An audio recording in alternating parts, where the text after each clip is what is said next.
Welcome to our new show, Mom Ed Green Living. In this series, we're going to focus on some simple, easy, and effective ways to help you, your family, and your community to go much greener and a more sustainable lifestyle. Today's episode is going to kick it all off with 10 easy ways that you and your family can go green.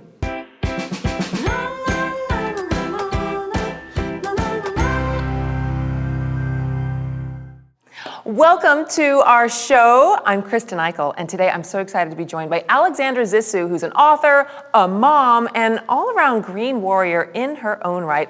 We're going to talk about 10 easy ways to go green, and I know this is something that you can really help us break down and think a little bit more cogently about. I can, and I'm going to try, but keep in mind that there's a million ways to go green. So maybe you're someone that wants to do lots of stuff that will be better for your health, or maybe you're someone who wants to do tons of stuff that will be better for the environment, to save energy or save water. These are all great ways to go green. Choose the things that make the most sense for you, and you'll have the best capacity to keep it going. Pick a few and start there. I think that's a really good point, because if you're going to pick something that has no application to you, but it sounds like a good idea, you're never going to do it. It's going to be insurmountable. I've been there. It doesn't really work out, and you're like, I mean to do this, and you're not doing it. So it has to be an easy fit. Right. Choose something that you're attracted to. So my number one favorite thing to do is to take off your shoes at home and to adopt a no-shoe policy at home. This is the public health equivalent of washing your hands.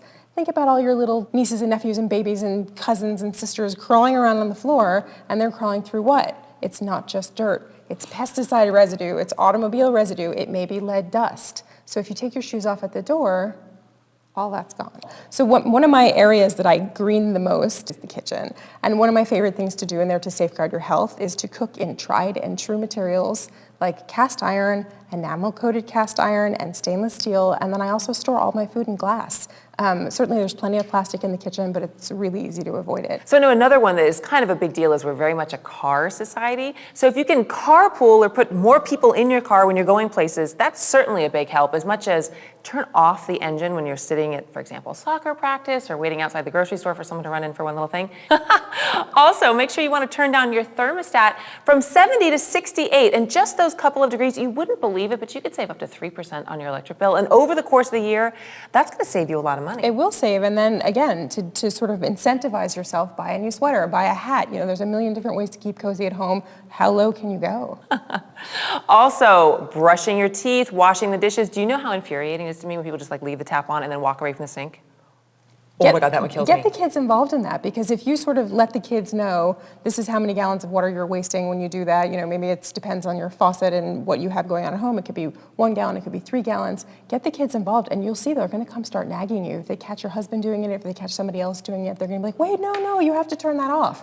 And it's a great way to get them involved. So one of the things we love to do in my household is to buy local. And, you know, most people think that means food, and of course it does mean food. We belong to a local farm. Love to take my daughter there. She loves to be able to pick carrots and know where her food comes from. But we also really buy locally, which means like buying stuff within our community. So we go to the local natural food store, and we go to the newsstand that's on the corner, and there's a great cafe where they have really good coffee, and we know the guy there. And so it's just really nice to be a member of a community. You cut down on any shipping cost that might happen, and you're just supporting your local community.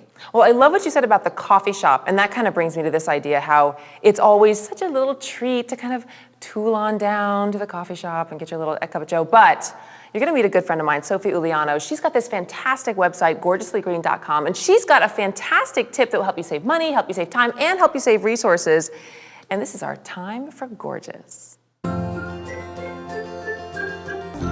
So let's talk about 10 easy ways to go green. What would we do to make it gorgeous? Well, gorgeous is saving money as far as I'm concerned. So a really good tip is, instead of going to the coffee shop, which can get expensive, $4 or $5 a pop, get an old thermos from a thrift store or the garage sale, fill it with freshly brewed organic fair trade coffee every morning. It'll stay hot throughout the day and you're good to go.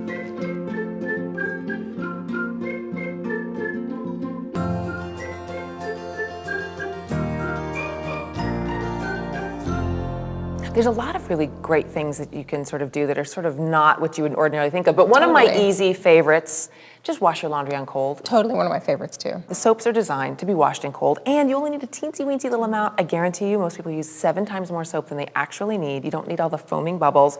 And then take it out, fluff it up, hang it on the line. It smells beautiful, saves those resources. So much energy saved. I also like to make my own cleaning products. Yep, so absolutely. I can squeeze a little lemon or use a little hydrogen peroxide in with my laundry. Then you can use so many of your household staples to make cleaning products, and then you definitely know what's in them, and most of the time they're edible, so that's cool. And it works for cleaning wood, it works for laundry, it works for glass cleaner. It's just kind of amazing. Vinegar, lemon juice, olive oil, baking soda is my absolute favorite. You can even wash your hair with it. It's just amazing what you can do with household staples. Another great energy saver, and this is another kind of nice way to go green, is you're not spending so much money, is to use power strips. Plug everything into the power strips, turn the power strip off when you leave the house, because some of these things suck energy even when you're not using the appliance. Vampire energy, phantom energy, they're wall warts. You know, when you're charging your cell phone, that thing is just sucking up emissions plus cash. It's a nightmare. It's so easy to get those things out of the wall. Another one that I think is kind of like a nice one, but this is going back to the community idea. When you're finished with something, donate it. Put it back out to the community. Your gently used clothing, your shoes, your bags, your books, what have you. Send it back out. And in fact, we live in the same house. One person's trash is another person's treasure, and it's totally true. And it's a great. I know exactly. And that's actually a really great point. I am shameless in taking hand-me-downs from other people. It is a great way to dress your kid and to know that you're not using extra resources. And I give it back when I'm done. I love that. Alexandra, thank you so much for joining us today. And thank you to all of you for watching Mom Ed Green Living. I know it can be a little overwhelming and kind of confusing about all the different choices your family might make to go more green. Tell you what, make a list. Have a suggestion from your kids, your in-laws, your husband, whomever's around. Have them contribute to that list, and I guarantee you they'll be more inclined to stick to the list that they helped to create. And that's how we're going to change the world, one mom at a time. I'm Kristen. I really want to hear from you, so make sure you write in with your questions, comments, and your ideas, and we'll see you next time on Mom Ed Green Living. Next time on Mom Ed Green Living. Dirt is not a dead, inert object. Dirt's actually vital and alive, and the more vital and alive the dirt is, the more vital and alive the plants are, which of course you're going to eat the plants, and The more vital and alive you'll be.